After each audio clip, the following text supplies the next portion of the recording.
Hey y'all, little update on that purple telly.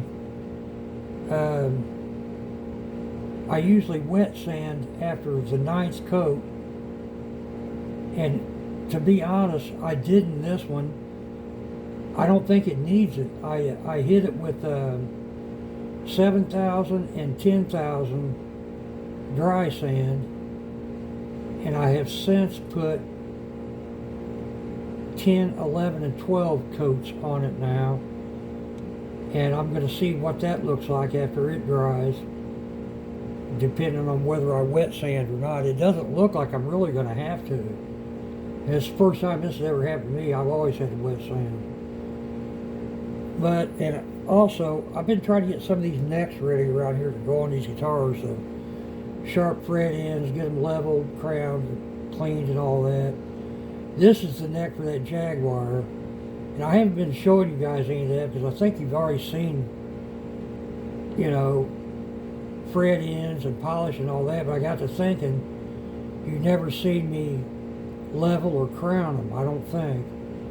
And I've already leveled these. I didn't film it, but I don't have a leveling beam. This is what I use. Just a level. It's got some two-sided tape on it, piece of sandpaper. But that's what I use to level them with. Crowning files. Now I've got a few of them. I started out with this one. I can't remember who makes it. To tell you the truth, I don't remember. I don't remember who makes any of these. Then I got this one, which I thought was a little better. It's got a flat side on it also. And I used it for a while. Then I got this one. You guys might recognize this. I don't know who makes these though. And I have I've got this StewMac centered Z file. This is what I use now. I've got another Z file, but it only files one side of the fret at a time, and you got to turn it around or turn it over. But I've been using this one for a while. This one seems to work okay. So anyway, just crowning these, I just put a magic mark on top of them, and I don't know if you can see these or not. I file them down till there's just a very thin line left on top of them. You can see how these files are U-shaped, diamond coated. But there's nothing to it. Anybody can do it. You just kind of go across them, rock them on the ends a little bit. This is a 12-inch radius neck. You know, see, it doesn't take too much. Just make sure you get the right size for whatever fret you're filing on. There's nothing to this. I said anybody can do it. Don't be afraid of it. All you're going to do after you crown them is clean them up, polish them up, and then you're ready to go. I'll take care of the sharp fret ends. Nothing to it.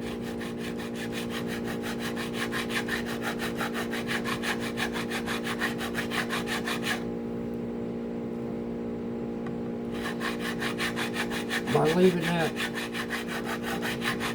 marker on there, getting that fine line on top of it, that tells me I filed it to a point. And they should be crowned right. Like I said, I've already leveled them.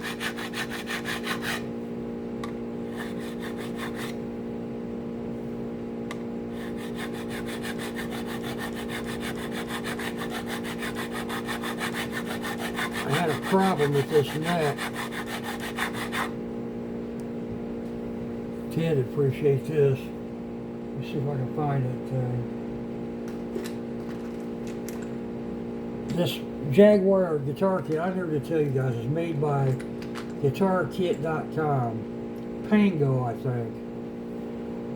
But anyway, this was the nut that was on this Jaguar neck. Plastic nut. And look at all the glue that they put on there. Unbelievable. And when I was taking it out, I chipped the fretboard. I've got the piece glued back in, but I'm going to have to do some filing on it. But that white Visor Stratocaster I showed you all, that had a bone nut in it. And that's hard for me to believe because it was a $100 guitar, $120 guitar. But it has bone nut in it, but I took it out anyway to check it, and it just had a very small spot of glue right in the center, which is what I do. So GuitarKit.com, take a lesson from your competitor. I mean, that's absolutely ridiculous. And I don't know if you can see that little dot on the end. That's how I check, just to make, see, you can look at this until it's plastic. But that's how I check, just to make sure I heat up a needle and stick it in there. If it melts, it's plastic. If it doesn't, it's bone. Won't do anything to your bone nut. Alright, what else we need to tell you about? Okay, yeah, pickguards.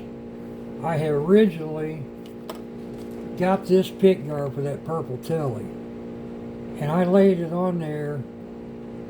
I don't think I'm going to use this. It's just too much purple. If the top of that guitar was painted like the back of it, this would look good. But that top is darker, and this to me, it just doesn't look right. When it dries sometime, I'll show it to you guys. You tell me what you think, but I don't think I'm going to be using it. And I think I'm going to be going with white. I've got a couple different pickguards. I don't think that one's going to look all right on it at all. But you can see it's a single coil pickup slot. I'm going to have a humbucker up there, so I have to do some work on this. But what I've done, Ted, I've taken the leap. I've got pickguard material, and I think I'm going to try to make my own pickguard with this pearl white. I think that'll look good on there. But we'll see. You know, I'm going to have to make a template and all that stuff, and all these pickguards I have don't fit that guitar just right. I'm going to have to make my own template and then make my own pickguard.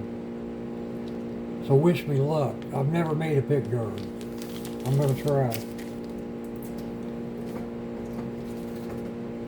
Well, I think that's it for now. Oh, that green Telecaster I told you it's taking forever to cure. I took it out of that bathroom, and I've got it hanging out here in the garage, and it's hanging in front of my mini split air handler up here, and the thing just constantly spins. And I've checked it, and it's curing a little quicker now, I believe.